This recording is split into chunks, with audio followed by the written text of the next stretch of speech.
Have you ever been in that meeting? You know the one, where everyone has a different sales number and they all came from the same SAP system? It's a massive headache, right? Well, today, we're giving you this survival guide to find the one number that actually matters. So somebody asks you for the monthly sales number. It should be a simple request, but suddenly, you're staring at a total mystery. You've got one system, 3 different reports, and 3 completely different answers. How on earth is that even possible? So, you pull a live number from a Fiori app, and it shows 1.2 million. The SAC dashboard that refreshed this morning, that one says 1.1 million. And then the official report from finance, a nice, clean 1.0 million. They all kind of seem plausible, but you can only base your decisions on one of them. So, which one is the truth? Okay, let's start digging. To solve this mystery, we need to stop looking at the big picture totals and start following the money trail. And you know what? That trail always begins at the most granular level you can find. So what's the single biggest mistake? The one thing that leads to all these confusing reports? Where does the logic in so many of these queries just take a completely wrong turn right from the start? The mistake is trusting the summary. That's it. See, reports built at the sales order header level, that big top line number, are almost always wrong for any kind of serious financial analysis. And why is that? Because that number is just a summary. It doesn't know about all the changes, the rejections, and the partial shipments that happen to the individual items below. Because the real story, the financial story, is always written in the details. Things like specific pricing, partial deliveries, separate billing documents, and even rejections. All of that stuff happens at the individual item level. If your report is ignoring that, it's basically missing the entire plot. And this brings us to our first and, honestly, our most powerful rule of SAP data investigation. It's so simple. Financial accuracy always lives at the item level.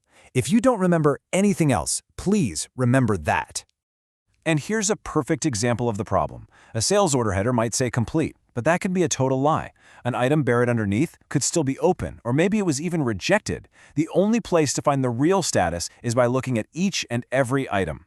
This leads to another really key distinction. You have to understand what these different documents actually mean. A delivery document? That just proves that goods were physically moved. A box went from the warehouse to a truck.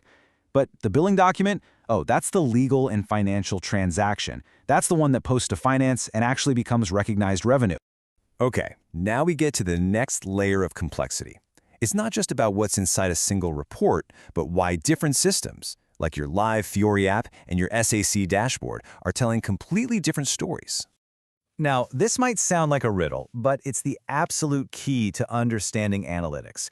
2 systems can show different numbers, and they can both be technically correct based on their own rules and their own timing. The problem isn't a calculation error, it's a context error. And this timeline shows the most common reason why: data refresh lag. A transaction happens live in your core system at 9 a.m., but the data extract for your analytics warehouse? That doesn't even run until 2 a.m. the next day, and then your dashboard refreshes at 8 a.m. For almost 24 hours, your live system and your analytics system are guaranteed to be out of sync. Here's another hidden trap. Are you reporting on the order date or the billing date? Because I'm telling you, they tell 2 very different stories. The order date shows business intent. It's when the customer said they wanted something. But the billing date, that shows financial realization, when the value was actually recognized by the business. Mixing these 2 in a single report is just a recipe for disaster. So when you're in that meeting and the spreadsheets come out and the numbers just don't match up, what is the single most effective question you can ask to just cut right through all the noise? This, right here. Before anyone starts diving into document numbers or some complex logic, just ask this one simple question. Which system and which refresh time are we comparing?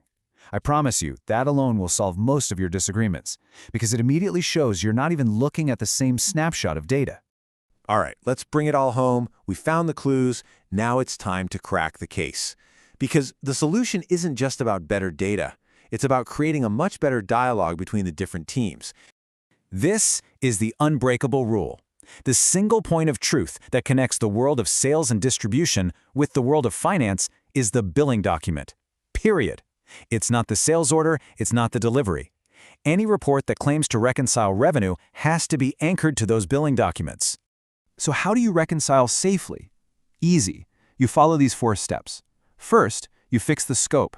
Agree on the exact documents you're going to compare. Second, fix the time. Align on the exact date range. Third, fix the organization. Make sure you're using the same company codes. And finally, the golden rule: compare at the item level, never, ever at the total. And when you're explaining these differences, this is the perfect language to use. It's precise, it's non-confrontational, and most importantly, it's correct. Operational sales and recognized revenue follow different timing rules. See? This frames the discussion as a process difference, not as someone making an error. And that leaves us with your reconciliation toolkit. Think of it as 5 simple questions that will solve most discrepancies you'll ever see. Are we talking sales or finance, orders or invoices?